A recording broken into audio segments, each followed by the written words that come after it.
Hey everybody, welcome to the MMA podcast number 61. I'm Karyn Bryant. And I'm Pete Cummins. And today we're going to talk about the things that went down at UFC 192. Sound the alarms, folks. This is urgent news. So right here in the middle of the ghetto. Yes. So we'll talk about 192. Some of the pros and cons. The pros being, great title fight, and there was a good finish from Rose. The cons being Hendricks not getting there. And that was the fight that I was really looking forward to. Yes. In other news, though, Pete. So we go to the bar. We went out to sports bar to watch this weekend. Like, dude, could you leave any faster? Like, you literally, like, what the hell? Well, Karyn, my strategy is that as soon as the waitress goes to get the check, I go into the bathroom and then I climb out the bathroom window, like that scene from Full Fargo.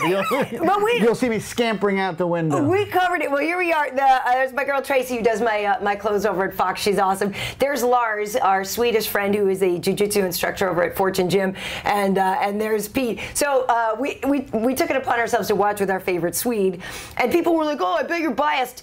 And we'll get into this, but I was like, "No, actually, I'm not." Like you saw, like we were both kind of like rooting for both guys. Like we just wanted a good fight, even though Lars is very frustrated by what went down, and we'll get into that. You did want DC to win, but you definitely wanted a good fight. I did, and I really like Alexander Gustafsson. Right. Like it's a crappy situation when you want. Right. Anyway, we'll get. And But you bailed. Where did you have to go? Lars, I know, bails because he's got like 4 Tinder days lined up. You are like married with like. First of all, where do you go? Any of you guys who use Tinder out there, I am so jealous. That's the first time I've ever seen. Lars was showing it. That's the first time I've ever seen Tinder in action. He literally went chick shopping. He went, okay, 3-mile radius and go. No, yes, no, yes, no. Okay, one got back to me. I'll see you guys later. I'm like, what the? Well, you saw Lars too, Pete. I don't want to pick on you, but like, he might get more. Is it swipe left, swipe? I don't even know which way. It's a Tinder. He probably. Well, and now that's not the most attractive picture, but Lars is very fit. Works on that show, Kingdom. Anyway, Pete, it was great seeing you for as short a time as we had together. So, round 1, we're already into it. Insulting my looks. And, you look actually great. You photograph well. I give you that. That is the biggest backhanded compliment. Photograph well, because I guess in the photograph we can't smell your breath, and we don't really, No. So listen, obviously that was an incredible title fight here. DC was victorious, and it was a split decision, which I frankly was surprised by. All kidding aside here, I was not looking at this fight in a biased manner. I didn't think. Like you said, I was rooting for my co-host to win because I wanted him to be validated, quote unquote, as somebody more than a paper champ, not a true champ. Everybody, So beating up Gustafsson, I think, come on, dude. But I didn't see it as a split decision. I saw DC 3-2, at least. I either saw it 49-46 or 48-47 DC, depending on that third round. Because I thought DC was in command of the entire third round until he wasn't. Until he wasn't. And then it got real dicey. With about 45 seconds left. And it's interesting. How do you score a round like that? I mean, for the first 4 minutes of the round, DC's winning, and then he gets knocked down. I still gave him the round, so I had it 49-46, but I can see that that a lot of people would not have given him the round. Well, we have the scorecard, don't we? We could throw that up. We just have this. Oh, okay, cool. So here's the thing, though. On this, they actually combined for a significant strikes record now. So in any light heavyweight title fight, 260 significant strikes. DC landed 140. Gus landed 120. And it's also the second best significant strikes landed in any UFC title fight. 308 were landed by Lawler and Hendricks here. But DC had more control. 3 minutes and 32 seconds. They actually credit each of them with a takedown. So that was actually huge when Gus got DC down. That was pretty incredible. The takedown, you really have to get them there. They can't just bounce right back up and stuff. But that round 1 takedown that was a highlight reel. Well, there's Gus getting tossed by DC, and it's funny because we had said before the fight with Lars, we were like, oh no, he's getting tossed, and he's like, suplex? What do you mean tossed? And we're like, no, dude's gonna go for a ride at some point, and it came out pretty quickly. But DC did say, hey, listen, Gus beat him up more than anybody's ever beat him up. I mean, like, he's like, this dude lit me up, and I hurt. He's like, I hurt everywhere. Oh, I mean, it was a bloodbath after. Yeah, I mean, they look like two warriors who've been through a hell of a battle. Yeah, and it's funny because when we were watching, we're in the bar environment, and like I said, we're watching with Lars, we're watching with friends, and I feel like, Tracy really loves DC. Like I said, she works with us at Fox, but I really didn't feel. I felt like, yeah, DC was in control. I felt like going into the 5th round, Gus needed to finish the fight, to win the fight. So I had tweeted, oh yeah, I think Gus needs a KO or a sub, here to win this fight. And then some people were going to be like, no, it's 2-2, and you're biased and this, that. I'm like, no, I just thought DC was winning, and I really thought that it was 3-1 at that point, and that Gus, you can't just win the round to win the fight. I figured he had to finish him. Round 2 went to Gus, and you could possibly say round 3 went to him. I mean, I don't give him round 4. Do you give him round 4? Yeah, First of all, too, where were his kicks? He wasn't fighting a tall man's game. I mean, numerous times throughout the fight, DC put his hand behind his neck and held him, and and we're giving him uppercuts. Well, here's the facts on that. At a distance, Gus did outland DC 102-86 at a distance. As he should, but those are mostly jabs and things like that, not kicks. In the clinch, DC beat him up 54-18. Like, yeah, you don't want to be close to I mean, he's lucky he only stood with him and made it a stand-up fight, because when you're that close to a wrestler, things get real dicey. DC fought a great fight. Yeah. I was a little bit questioning Gus's strategy. Maybe he was afraid of the takedown, so he didn't want to throw out too many kicks. I don't know, but I think he should have done more kicks. I mean, he had to keep him off. I mean, DC's a bull. DC's a bull. DC's a bull. He was barreled in there. Well, as we end round 1 here, did you see the John Jones video, though? Of course, this is the whole thing. John is famous for tweeting or Instagramming a video and then taking it down. So after DC wins this fight, here comes John Jones, and this was, you can find it online. So he's in his house, shirtless, got that prison body now. Like, I know, obviously he didn't go to prison, but like if you see this other workout couple show, but he's going, I don't know. I might miss it. I don't know. So there's, thoughts that he may be able to fight in February. He got probation. He got 18 months of probation. He didn't get travel restrictions, this and that. So here's the other one of John Jones working out. He's a big dude now. The other thing is he's still growing into being a man. Like, when you think about it, how young he was doing all these fights and everything, like, you look at his face and stuff, like, I feel like, wow, like, here comes the man. Right. And people might want to be a little scared of that dude now. Like, do you know what I mean? Be careful what you wish for. Like, do you really want a clean, focused, ready dude like that who's going to come in and wreck you? Oh, it's going to be good when he comes back. It's going to be good. It's going to be good when he comes back. But yeah, I'd have to say that he's coming back. Oh, he's definitely coming back. Despite the coy, I don't know. Yeah, you're coming back. I'm guessing when he lines up his, job opportunities, nothing quite equates to, UFC. For sure. Well, in round 2 here, let's talk about what became the co-main event, Ryan Bader versus Rashad Evans. Speaking of light heavyweights, Ryan Bader won this fight unanimously, definitely won the fight, but didn't do a lot to win it. I felt like it was more of what Rashad didn't do versus what Ryan did do. What do you think? Yeah, I mean, I don't really think Rashad. He didn't get beat up. Did much. Yeah, his face was showing the marks. I thought Ryan looked very much in control, but I didn't feel like he beat up Rashad. Listen, he won that fight sound. For sure. And he's been taking so much grief as like the easiest, the easiest fighter in the division and stuff. So listen, he's getting better and better, and that, you know what, that was a great win for him. It was. Well, this is what he had to say after. He says, people keep doubting me and calling me the easiest fight in the division, but I keep running through them. My mentality is different. I decided I wanted to be the champion of this sport, and that is what's driving me. I was usually just focusing on boxing, but I've been working on being more agile on the feet and getting better. I'm hitting my stride. I'm getting better and better. Rashad was calling me an easy fight, and no disrespect to him, but I got through him. DC was calling me out, so I'm ready for him to beat Alexander, and then I want to fight DC. So I wonder if he'll get this. I don't know if he'll get a title fight. Well, it depends when John Depends on the timing of John Jones. Here's what Rashad said after the fight. He said, I was a little slow and my timing was off. I was never hurt by anything he threw, but I couldn't get the range down and my timing was bugging me a bit. I didn't continue to hunt after him and I missed it. I didn't capitalize on the pressure I was putting on him. I'm going back in the gym. That's what I miss is the gym. Doing it over and over, getting my reps in. I have to go back to training now that I have confidence in my knee and I know I can push it. I'll be back in the gym and better next time. How old is Rashad? What is he now, 36 or something like that? That's tough to come back after a 2-year layoff at age 36. Yeah, and a knee that, like you said, you're questioning, you know, how hard you can go in the back of your mind, even though you've gone and gone and gone at the gym, and you've gone with Spong, you've gone with Rumble, and you've gone and stuff. But yeah, I could see how in your mind, like, you might have a little bit of doubt about how it's going to do. Listen, he's got the TV career. He does. Sugar got other options. Good-looking dude. Yeah. According to your friend Tracy, a very good-looking dude. Yeah. Yeah, she was like, Well, you know, I'm not going to lie. The wardrobe department doesn't mind when Sugar comes in for a fitting. He's also got, like, the greatest nickname, too. Sugar. You know, dude is pretty much got it going on, yeah. By the way, Ryan Bader. I know you want. I have a much better nickname. No, you don't. Yeah. It's not new, Pete. The Master. But we've heard it. I think Darth is better, personally.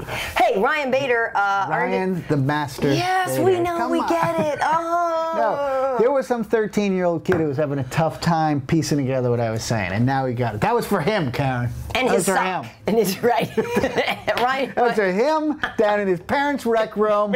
He was like, the Master. I don't get it. Is this a racial thing? What do you mean, the Master? And then I had to explain it to him. Ryan Bader. Masturbation humor. Earned his 13th UFC win, actually tying Rashad Evans now. The Master! Second most wins in modern light heavyweight history. Top 5 wins in there. John Jones with 15. Bader now with 13. Rashad 13. Chuck Liddell 13. Lyoto Machida 11. I'm not even going to acknowledge it. It's just No, not even acknowledge. Dude, it's a. You kind of are acknowledging. We've heard it before. You heard it from me Saturday night. Oh my God.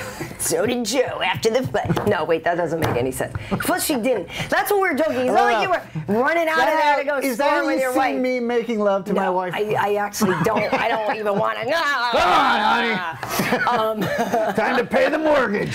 She's like, oh, okay. So, better use her full name. Yeah. Yeah. It is a girl. I used to put on classical music. What did you? Do you think they'll let? Okay, so let's say John doesn't come back in February. Do you think they'll finally give Ryan a title fight? It'd be pretty tough to pass him over. Yeah, he did, I guess, say maybe he wouldn't mind a rematch with Glover or something because Glover knocked him out. But I don't know. I think at this point, I mean, it's probably now or not. I don't know. You got to give it to him because, first of all, DC's giving him grief. Yeah. No, I think it'd be fun. Like you said, he's a good dude. I'm not mad at Ryan at all. I mean, the guys, you do get to a point where you do everything you can to try to get that shot. He has proven he's done what you would think he's done what it takes. Well, he is a master. Yeah. You know, and I will say this too. Somebody thought I was throwing Sean Jordan under the bus because after Magomedov, beat him in that fight. Someone was like, I said, oh, good win for Magomedov, and I said I love these like leaner, athletic heavyweights. And somebody was like, damn, like throwing my chubby boy under the bus. I'm like, no, that's not an anti-Sean Jordan thing. But didn't we see how much better Josh Barnett looked against Roy when he was leaner? When you look at how good like Arlovsky, Travis Brown, these guys that are not carrying around so much weight, it's good for them. It's good. Like Stipe Miocic is in like ridiculously good shape. JDS I think could drop a little bit of muscle. I don't know. I feel like that's a good thing right now is that streamlined heavyweight. I'm still getting Sean Jordan's leg kick. That to me that still defies that one gravity, physics, whatever. Mm-hmm. Well, we had a couple of female fights on the card as well. One of which I enjoyed more than the other, if I'm going to be completely honest with you, Pete. Which one do we want to start with? Who do you have first? You have Rose? We'll start with Rose. We'll start with the one that I enjoyed more. Gotcha. Rose Namajunas. Now, she was fighting Angela Hill, and they were friends in the Ultimate Fighter house, and so this was tough for them, no pun intended there. You know, to face somebody that they really liked.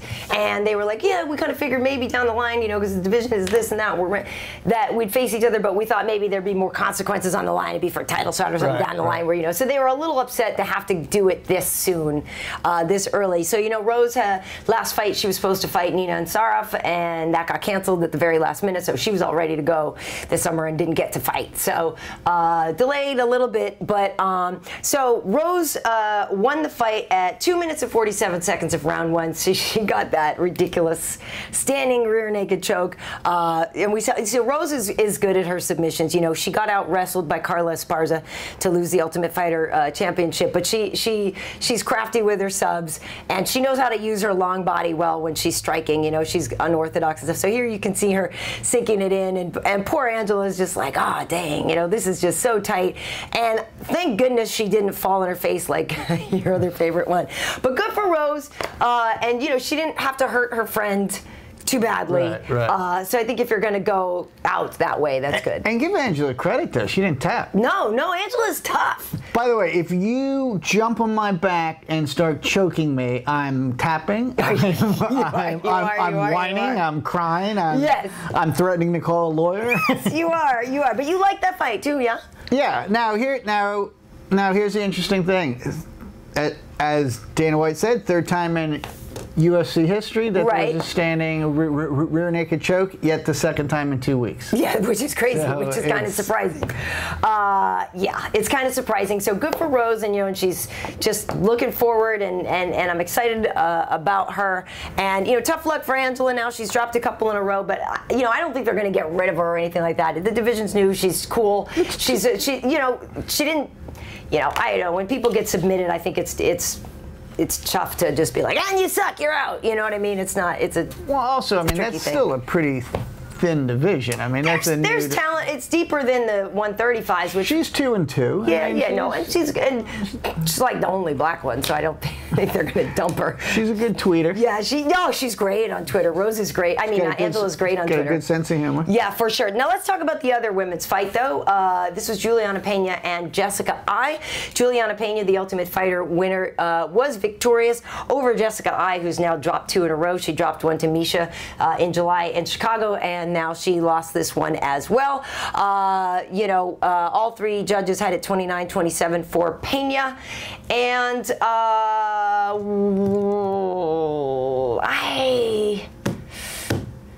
thought this could have been. I thought this fight could have been finished by either woman several times had their jiu-jitsu been a little better. And listen, this is the difference between the men and the women. But only because the women are about, 15 years behind the men. So give them, they're not as skilled yet. But it's, but it's only because they haven't been doing it as long. So. Yeah, I'm not sure. You're giving me the evil eye. You're giving me the Karyn evil eye. I don't know if it's. There are a few standouts, obviously. Yeah. But look who the standouts are, and look how long they've been fighting. Right. I don't know if it's categorically that all women are behind. All women, Karyn. You guys take your periods. No. Oh my God. So here's the thing. Well, here's what Juliana Pena had to say after the fight. She said, Jessica Ai is a very respectful and skilled opponent. I'm happy I got the win tonight. I'm 6-0 in the octagon. So is Ronda Rousey. Dana White keeps calling her Mike Tyson. Well, I'm Evander Holyfield. This is what Pena saying. So she says, Jessica was really tough. She was a lot heavier on top than I anticipated. I thought she was going to be a little bit better on the ground. When she was on top, she just held the position, didn't really do too much.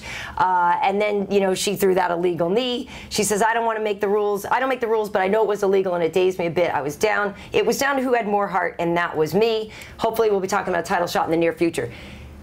Slow down. Slow down. Right. You don't want any part of Ronda Rousey yet. This is what I'm saying. She's 6-0. Yeah. But her technique. Right. Her technique is 10 years behind Ronda. Well, Ronda's been training forever. And most of the women are 10 years behind Ronda, and that's only because it's a relatively new sport for the women. Well, what I like... It's nothing bad against the women, by the way. I don't know. What I like about Juliana is, like, she just... Very hormonal. She is very... She would wreck you, dude. Like, Juliana is like a don't F with me. She Look at those arms. Dude, she is not playing. That's what I'm saying. Like, I like her. I actually like Jess. I thought Jessica was going to win. I thought technically Jessica was better with her striking and stuff. But... what I like about both of these women, though, is that they're very tough, and like Juliana Pena, like, she doesn't give up. Like, if it's whatever she doesn't have in technique, she makes up in pure like F-U-ness, which is fun. Right. Which is fun. I just would like. I'm looking forward to seeing her develop her technique because I enjoy her fighting spirit. I want her to have more technique in there. Mind you, both those girls will demolish me, so I'm just like, please, please, please, don't hurt me. Round 4, Pete Cummins, the fight that didn't happen. I know you're mad at your boy Johnny Hendricks. What do you got to say to him? Didn't happen, didn't make weight. Thursday night, his body shut down. They're claiming kidney stones, this, that, the other thing. So we find out Friday morning that, you know, the fight's off. T-Wood gets his show money, and Dana claims T-Wood would get the next title shot, and that Johnny Hendricks has to be a middleweight. Your thoughts? Well, Johnny Hendricks split with MMA nutrition guru. You can tell that I just pulled that right off of a website. Yeah. And so he had a nutritionist, but the guy apparently never saw him in person, and they all did. Dolce, you're talking about. Well, no, the new guy. He split with Dolce. No, he split with Dolce. So apparently there was a lot of confusion in Hendricks' camp over what the proper food pyramid was. Okay. Yeah, because for fighters it's different. It's not. I mean, Wade, do we have a slide of the proper? So apparently this is the proper food pyramid, and the confusion in the camp had, of course, the slice of pepperoni pizza inverted as the proper food pyramid. But yes, Dana White was not happy, and he said that Johnny Hendricks would not be fighting for the welterweight belt, but he could fight for the welterweight suspenders. But boom! Hi! You get it? Because he's so big. He's got to wear suspenders. Now, listen, I do want to say one thing, though. Apparently, he entered camp at 210, 215 pounds. Okay. So... and he's got to get down to 170. That's 45 pounds. That's 45 pounds. First of all, he last fought, what, March 14th? Yeah. And you figure if he has a 3-month camp, so he put on 45 pounds in 3 months, which is a half a pound a day. That is 15 pounds a month for 3 months. That's a half a pound a day.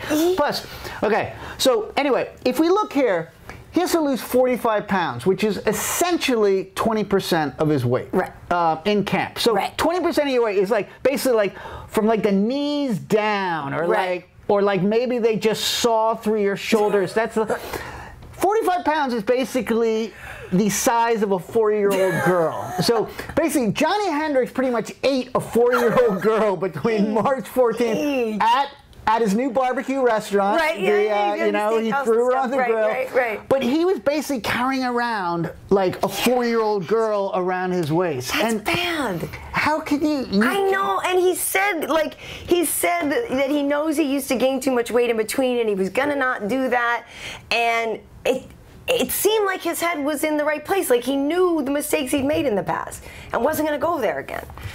I don't know. It's hard. It's hard. I mean, first of all, you have so much on the line. Apparently, a week ago, he was 20 pounds still overweight. Yeah, but that's not that bad. 20 pounds in a week isn't that. When you can't rehydrate now? When you can't do the IV? You know. That's why you get sent to the hospital. Right. On Monday, DC was like 14 pounds over, he said. I've seen guys do 15 pounds in the last day. It's not smart. That's upsetting to me because, like we're saying, we really want to see that fight. If Tyron actually gets the next title shot, that's okay, for him, I guess. But, we'll see if that happens. I guess somebody put a meme out there of like, oh, great, you get the next title shot. And Misha's like, oh, did you get that in writing? Which is kind of harsh. But it's tricky. because you want to earn your shot. It's like a default weird way to get it for T. Wood without beating Johnny. But at the same time, he showed up ready to go, ready to do his job, on point, on weight, ready to do this. And dude, like, what a pain in the ass. You go through that entire camp, and then you don't get the fight. And there's money taken out of your pocket, because what if he got a knockout bonus? What if they got fight of the night? Well, that's potentially $100,000 in addition to a win bonus money that he took out of his pocket. And he brought up a good point. He's like, by only paying me my show-up money, you're basically paying me as much as I would get if I was knocked out in the first 30 seconds. Yeah. So he's been given the worst case scenario. It sucks. Unless he really does get that next title shot, we'll see. We'll see. I don't know. He and Bader are in funny positions. And now let me ask you this. Yeah. Johnny Hendricks has only missed. This is his first time missing weight. Well, he missed it on his first attempt against Robbie, but then he made it. Right. So yes, technically this is first time. It's not Kelvin Gastelum. It's not like he's done it, a few times where you're forced out of the division. Should he be forced up to middleweight? I don't know. He should be forced out of the division, but he needs to get a better program, and maybe he needs checkpoint weigh-ins along the way, or something to help him get down at a more reasonable rate sooner. And he's got to stop eating 4-year-old girls. Well, the thing is, he's a Southern boy he likes to eat. I mean, he likes his pizza. And what was it, Dr. Pepper or Pepsi? He said he likes to drink. I mean, got a barbecue joint now. It's tough. I think we all know that a retired Johnny Hendricks is going to be quite a round individual. He's going to be. It's hard because he's a likable dude. I just wish that hadn't happened. He's a totally likable guy. Yeah. I mean, listen, he's one of my favorite fighters. I was really looking forward to that fight. But. So be it. Hey, so be it. It's round 5, Pete. Everybody looks forward to high five. What do you have for Everybody looks forward to high five. Martin looking forward to it. Sage Northcutt. Yes. Third youngest fighter in the UFC. Had his big debut. Quite impressive. Were you impressed? Yeah. And you know what? With what, his dashing good looks, Pete, or is... Well, here's the thing, and I never hope that anyone gets sent to prison. But Sage, I kind of do, just for like a week, because if there's one guy that every prison tough guy would be like, I'm gonna rape the good-looking blonde boy, and then he'll just kick the shit out of him. Oh, okay, you're turning this around. Yeah, okay, because I was like, this is really not okay. No, he's tough as hell. Right, right. Okay, so you think you're gonna... And if he gets sent to prison, somebody's gonna be like, come on. So, listen, I know it's a weird thing to want on somebody, but... my God. So, listen. Sage texted Sunday morning. Yeah. Not texted. I was going to say, you guys are close. I didn't know that. Sage tweeted Sunday morning. Yeah. Wade, can we put up Sage's tweet Sunday morning? Okay. Excited for church this morning.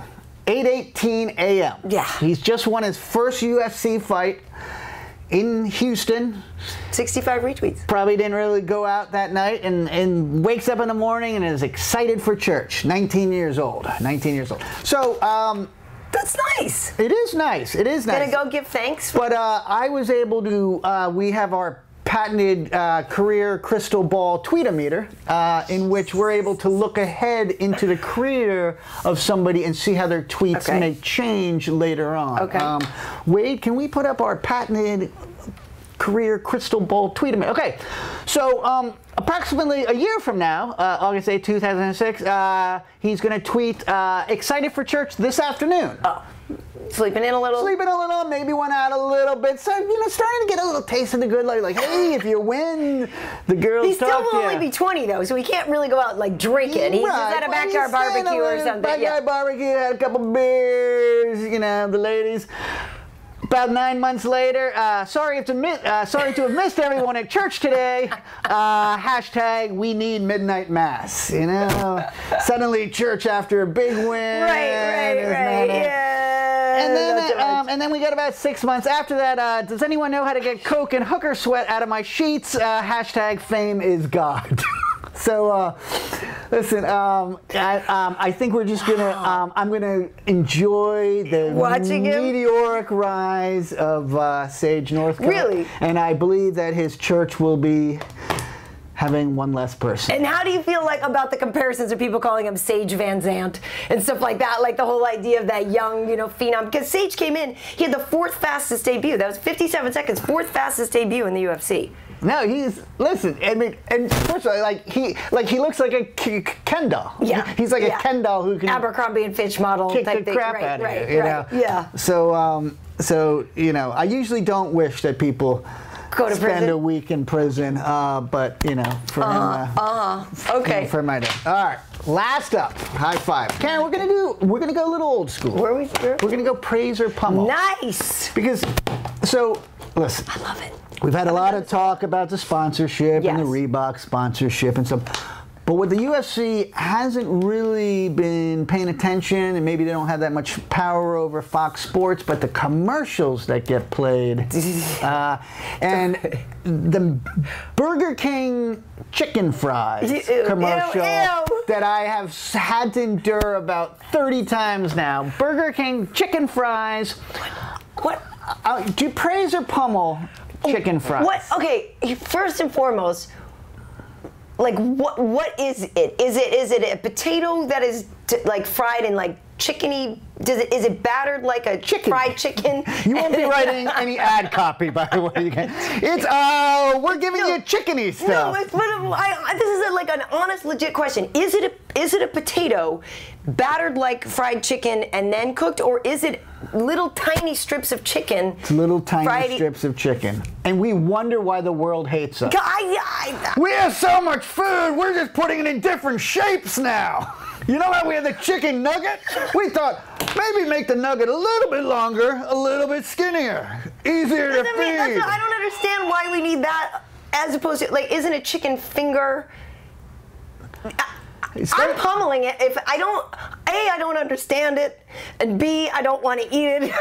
Thank you. I'm pummeling it, but I'm also pummeling it for the commercial. Oh, yeah? Have you seen the, you must have seen this. I have, where he comes home and he's dating a chicken. So the commercial is a chicken and French fries. Anytime a chicken. Telling her parents that they're pregnant again. Oh, my God. And now I'm just like, how the hell is that working? And now I got to think about, is the French fry being inserted into the chicken? Like, I did not assume that these came from a chicken fucking French fries. So I don't know why they developed an ad campaign. Right. Listen, out of wedlock, we fucked. You're welcome, America. Enjoy our illegitimate child, baby. I guess. And I had to sit through this commercial 30 times. Yeah, I didn't realize that there's not a potato in the mix at all. I guess I thought there was somehow a potato in the situation, like that the chicken was dating a potato. But I guess because you know what it is, if I'm at work, I don't see the commercials. Like we're in between and we're doing stuff. And, I don't. Yeah. They ran off, did a little Romeo and Juliet, had sex, and apparently the kids had their father's height and build, but had their mother's. And also, aren't they then also putting their child up to be eaten? Like, isn't that also like a weird? It's so weird and creepy in so many ways. It's like, I didn't think Burger King could get creepier without that big Burger King mask guy, and like, I mean, he was creepy enough, and then they're like, hey, why don't we imply that 2 of our menu items fuck, and then they come out with them. So, Karyn, I've done a little ad copy, I've done a little advertising in my day, and there are 5 rules of advertising that basically everyone has to. First, you got to capture the audience's attention. They did that. Yes, you want to have some emotional appeal. Ew. You want to have right? Extend engagement.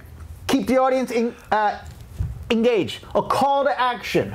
Purchase, click, something. And number 5, avoid any references to chicken cum. These are the 5 rules of advertising. And Burger King has really failed. And please, stop making me watch this commercial. I just want to watch the fights. I don't want to think about illegitimate menu sex. So, anyway, this has been another high five. Thanks Thanks, Pete. So, wow. I go to Subway. Ooh, yeah, actually, their spokesperson. Yeah. Speaking of prison sex. Wow. Quiznos might actually have a chance. They're toasty. They're chickeny and toasty. So bad. Are they? Dude, it's super dry. It's like. Well, and it's like paste. You're like, oh, the Quiznos chicken, and they're like, all right.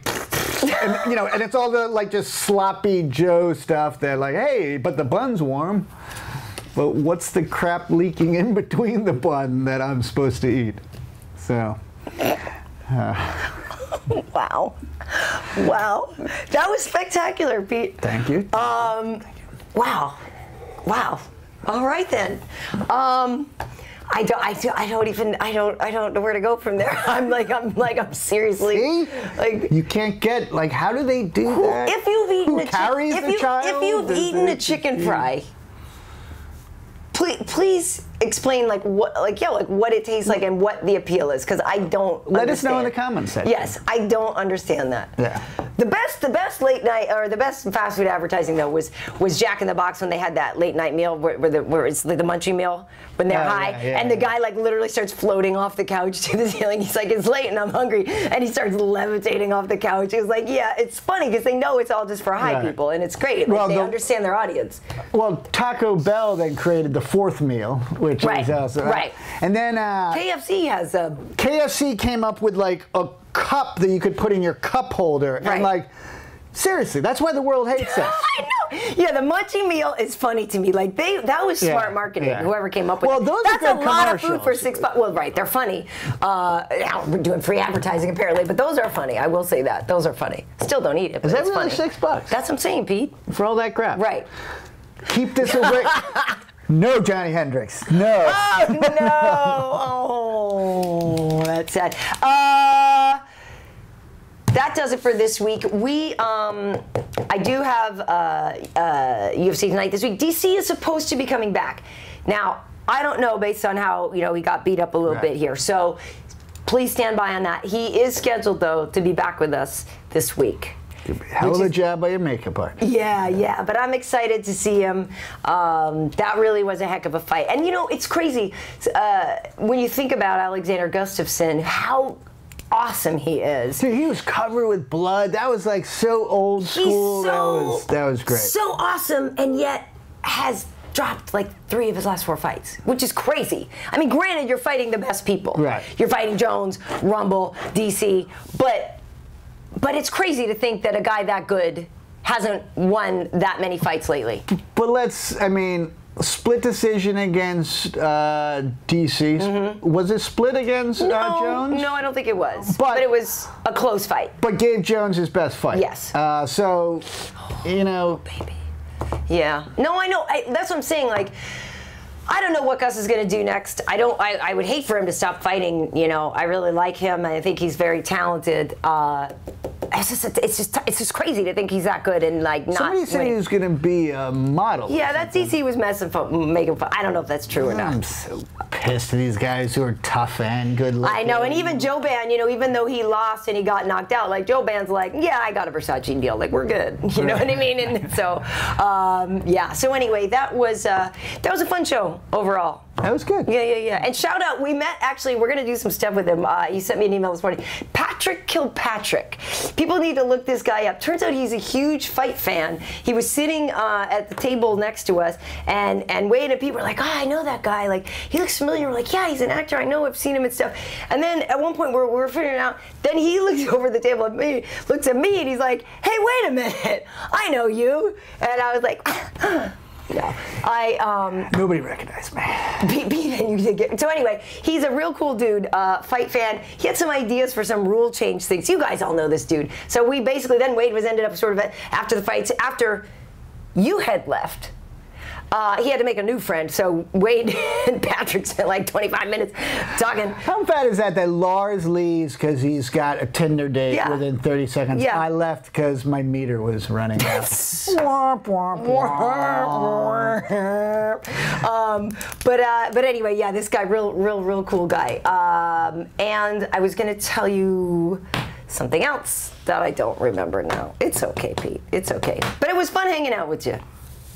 Always is. Thank you. Thank you. Yeah. A few backhanded compliments on my looks or not thereof. You do photograph well. You photograph. That's not a bad thing.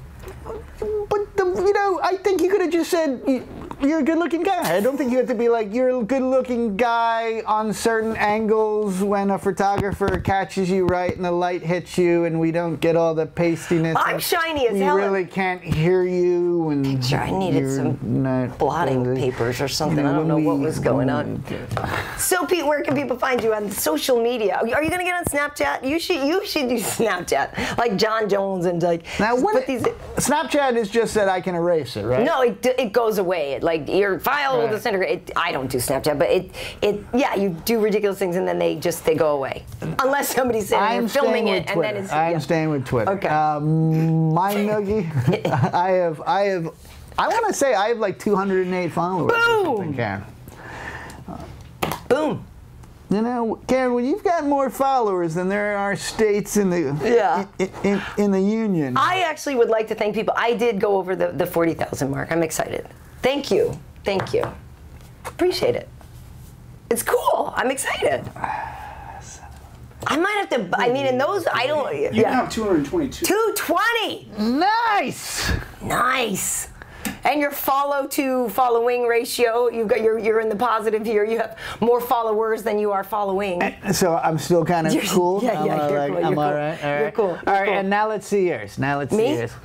You favorite things. I don't think I've ever favorited anything. My noogie, a funny yet slightly painful thought that jabs the brain. Oh, I did favorite something. Those are all an accident. I don't know if I've ever 40.1 thousand. I don't know. I honestly, I have to look at what's favorited there. I don't. It could be the most random stuff. I certainly know it's none of my tweets. It'll be all accidental because I literally have never been like, oh yeah, I got to favorite that. Like they're all accidental. I should probably go check them because they're going to be completely random mess in there. Thank you for the support. Slow and steady wins the race. It does. I've got 222 now. Nice. 224 next week. Mind noogie there. So on Instagram, I'm KB Heat. On Twitter, I'm just at Karyn Bryant there. You can also follow MMA Heat. You can like our Facebook page. That's where we put a lot of our good stuff up. And you know, we got a little. There's a little bit of a quiet time now. We got some quiet time, Pete. There's the Poirier Duffy fight is coming up in a couple weeks. That's on Fight Pass. So we're off next week. Well, perhaps we'll see. We'll talk. You know. Okay. Thank you, Pete, for being here. It's always a pleasure. I'm being serious. You know the sincerity. Let's go get some chicken fries, homie. Come on, I'm buying. See you next time.